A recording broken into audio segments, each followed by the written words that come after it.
Everyone,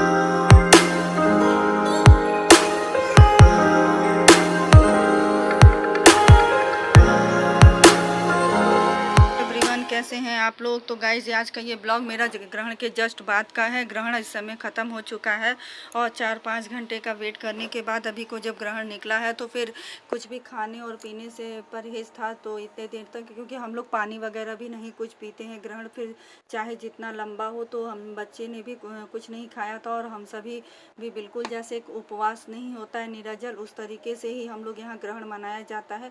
जैसे mummy ने और सासू माँ ने बताया है बस उसी नियम से हम लोग चलते हैं। तो अभी मेरे घर की सफाई हो चुकी है, झाड़ू पोछा वगैरह सारा हो चुका है और मैं सुबह ही किचन का सारा काम फिनिश कर चुकी थी, इसलिए किचन का कुछ काम था नहीं।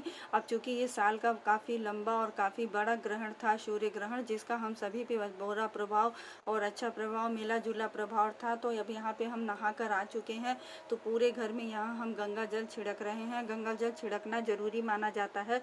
तो बस गंगा जल छिड़कने के बाद यहाँ पे मैंने पहले मंदिर खोला है, भगवान जी को जगाया और भगवान जी को जगाने के बाद यहाँ मैंने भोग लगाया है और भोग लगाने के बाद तुरंत बाद मैं यहाँ पहले दीपक लगा दूंगी, क्योंकि आज सुबह भी मैं पूजा नहीं कर पाई थी। एक्चुअली में सूतक लगा हुआ था, तो मुझे सभी लोगों ने मना किया कि सूतक में पूजा नहीं करते हैं, मंदिर नहीं छुआ जाता है। तो फिर बस हमने मंदिर नहीं छुआ और पूजा वगैरह भी कुछ नहीं किया था। तो अभी को बस भगवान जी की पूजा करके और दीपक लगा दिया है हमने। इसके बाद मैं तुरंत चलूँगी किचन में और किचन में फिर मुझे बनाना है खाना। तो खाना में कुछ ज़्यादा पहले तो हमने सोचा कि कुछ वेज पुलाव या तहड़ी वगैरह कुछ बना लूँ, बट मैंने कहा कि तहड़ी या पुलाव से किसी की तृप्ति नहीं होगी, क्योंकि सभी से सुबह से सभी भूखे हुए थे। तो यहाँ मेरे हाथों में इतना पेन हो रहा है, इतना दर्द हो रहा है कि यकीन मानिए मुझसे कोई काम हो ही नहीं रहा है। और आज भी डॉक्टर से मिलने गई तो डॉक्टर मिले नहीं। और यहाँ पे ये मैंने लगाया है सीधा। सीधा में मैंने जितने अनाज थे, आटा, दाल, चावल और हरी सब्जी और आलू, मिर्ची, घी, नमक, ये सारी चीज़ों को मैं सीधा देती हूँ। सीधा यानी कि दान दक्षिणा जो होता है ना ग्रहण पे दिया जाता है, तो हम सभी ने ये ग्रहण दिया था सीधा। तो अब यहाँ पे मैं सब्जी छौंकने आ गई हूँ। तो आलू मैंने फ्राई करने के लिए रख दिया। तो अब यहाँ मैं डाल रही हूँ टमाटर और सोयाबीन। टमाटर को अच्छा सा थोड़ा सा मैंने क्रश कर लिया था मिक्सी में ही, क्योंकि थोड़ी देर हो रही थी तो मुझे बारीक चॉप करने का टाइम नहीं था, तो इसलिए मिक्सी में ही हल्का ग्राइंड कर लिया था, मोटा दरदरा ही था। और फिर मसालों में मैंने डाला है हल्दी, नमक और मिर्ची। मैं टमाटर आलू की सब्जी में कुछ विशेष मसाला नहीं डालती हूँ, क्योंकि सिंपल सब्जी ही सभी को पसंद आते हैं। तो सब्जी में मैं अब यहाँ ग्रेवी लगा दूंगी। ग्रेवी लगा के और इस सब्जी को बनने में 5 मिनट से अधिक नहीं लगता है। 2 या 3 विसल आने पे ही सब्जी हमारी बन के रेडी हो जाएगी। तो अब यहाँ हमने रोटी बनाना स्टार्ट कर दिया है और कुछ साफ़ बर्तन करने थे, उन्हें भी मैंने साफ़ करके हटा दिया। किचन थोड़ा खाली खाली हो गया है। तो इधर मैं जल्दी जल्दी पहले रोटी बना रही हूँ, क्योंकि एक्चुअली आज हुआ ये था कि सुबह क्षितिज ने थोड़ा सा दूध पी लिया था 1 कप, तो फिर उसके बाद उसने कुछ खाया ही नहीं। हम सभी ने खाया बट वो उसने नहीं खाया। फिर 2 बजे से वो खूब जिद करना स्टार्ट किया कि मम्मी भूख बहुत तेज़ लगी है, बट मैंने उसे दिया नहीं खाने को, क्योंकि होता है ना कि जैसा अन्न वैसा मन। तो अनाज भी उस हिसाब से खाना चाहिए कि जिससे कि हमारा मन और तन दोनों स्वस्थ और खुशहाल रहे।